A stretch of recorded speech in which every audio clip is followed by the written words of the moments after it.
Hi, friends, and welcome back. It's day 19 of our Little by Little May Art Challenge, and we're painting a peacock today, starting with a light sketch and pretty loose. I'm being a little careful because I've never sketched a peacock before. I did one when I did digital art back in the day, but that's just different.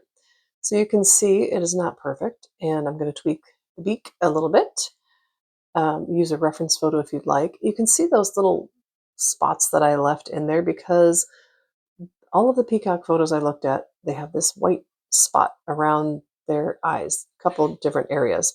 And so I drew those in to try to remind myself not to paint in them.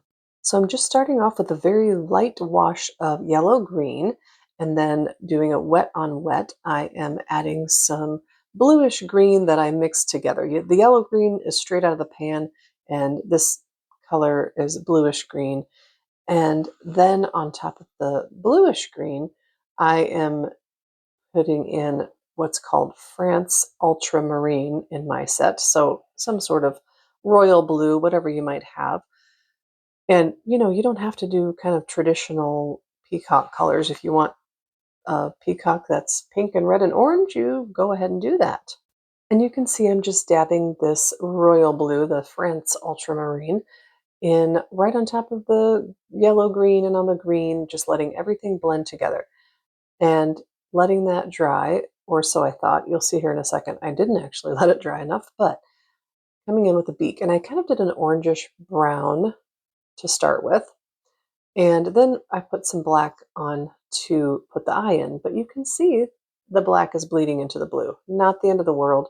So I'm just wiping my brush basically on my paper towel just to soak up some of that water to stop any further bleeding on there.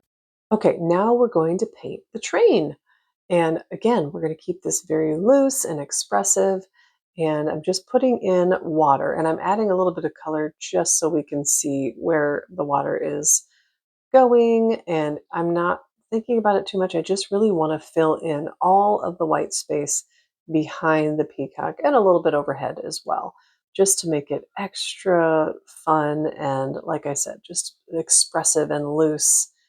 Just laying in a nice layer of water that's not puddling or pooling, but it's nice and glistening, and we want it to stay wet because we're going to be adding quite a few colors here. But laying that water down first just allows, then when we add the color, it allows the watercolor to just do its thing. It can bloom, it can blend. It just kind of puts on a show for us like the peacock does. So I'm starting with the same colors I used in the body. This is a yellow green, and I'm remembering now it's yellow green mixed with a little bit of hooker's green just to darken it up a little bit. And you can see I am just dabbing it in here and there and everywhere. And now I've got that kind of teal green that I don't remember the colors I used for this, but it's basically just a bluish green. I added some blues and greens together. I already had some on my palette and then I added other things, but I can't remember what was on my palette from a previous painting. So just letting that, filling in some of the white spaces and also letting it blend with the green. Adding that water first just kind of softens everything up and just lets everything blend kind of spontaneously and letting the colors bleed into one another. I just love it. And now I'm bringing in that royal blue or ultramarine. And you can see I'm just dabbing dots. I'm being a little more, not even precise. I don't know what the word is, but I'm trying to get the effect of, oh, I can't remember the name for it, but basically the little eye spots that are all throughout the train in the feathers. So just adding a few soft shapes to just suggest the eye spots and not even trying to do circles. I'm just doing dots and letting the watercolor move about like it wants to. And I know I said I'm adding a few of those. I'm not holding back here because, peacocks are showstoppers. And so I'm trying to capture that here.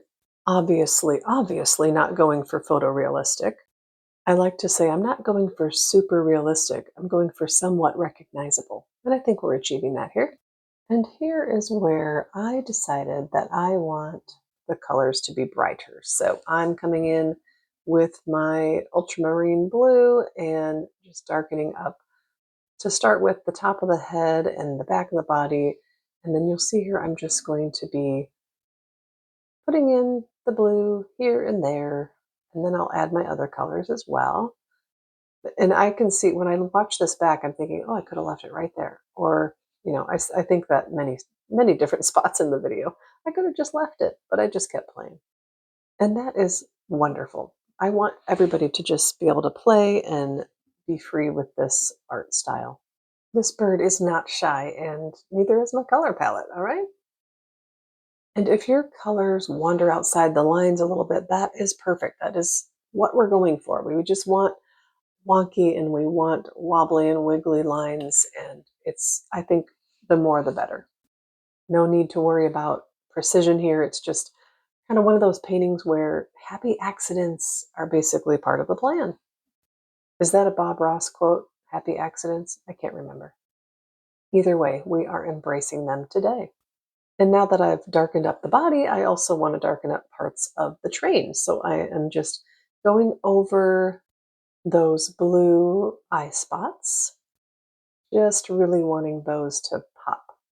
And maybe you can tell by the way my paint is still moving that the train is still a little bit wet. And so the colors are able to move freely and blend together and bleed into one another.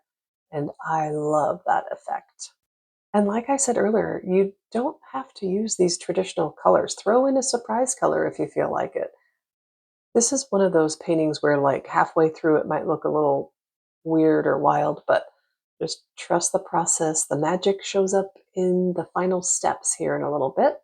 And you can see that I added some of the yellow green just on top of the blue.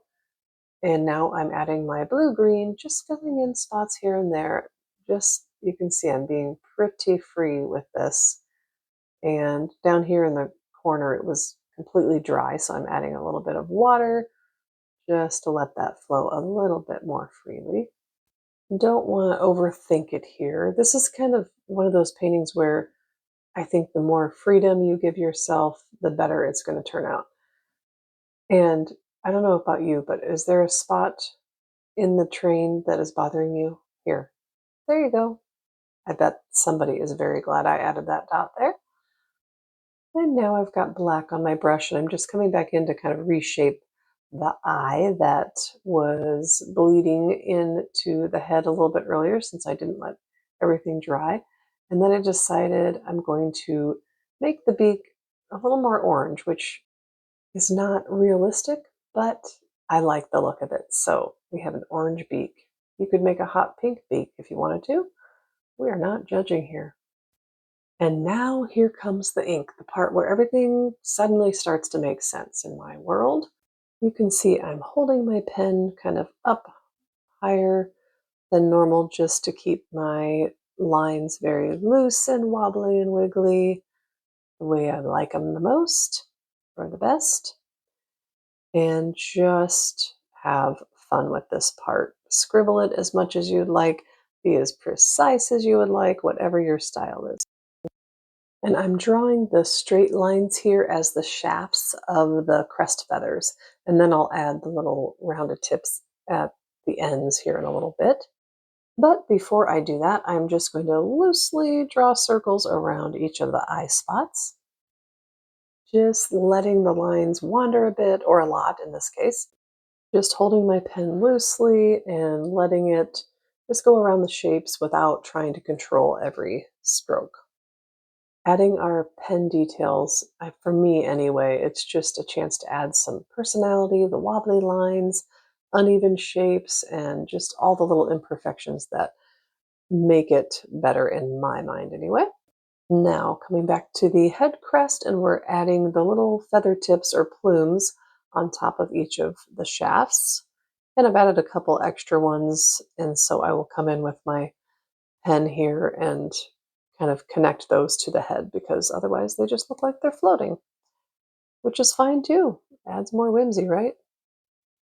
All right, now I am adding the shafts of the feathers in the train, obviously very, very loosely. And just drawing the shafts loosely helps keep the feathers looking just more flowy, and that's the style that I'm going for here. And I think our peacock is coming together quite nicely. And I am going to now come in with my gel pen, which is a Jelly Roll size 8. And I'm going around the eye so that you can see it pop a little bit more. And now I am simply adding highlights here and there, catching the light and adding a bit of magic to our painting. I just love how the white pen lets me add pops of contrast. And it always just amazes me how just a few small touches of the white can lift the whole piece, and it adds dimension. And you can see I'm just scribbling in the body, literally scribbling. Just trying to be playful and spontaneous with it, just enough to catch your eye and add a bit of whimsy. Not that we need any more whimsy, because this is pretty whimsical on its own, I would think. But you can see scribbling now into the train and just keep adding details until you like what you see. And now I'm bringing my black pen back in just to add a little bit more definition around the body of the bird and around the train as well. And just tweaking here and there until I like what I see. And yeah, I do like adding lines outside of the paint. Just to me, that adds character and charm. And here's where I think I'm done. So I go ahead and sign it.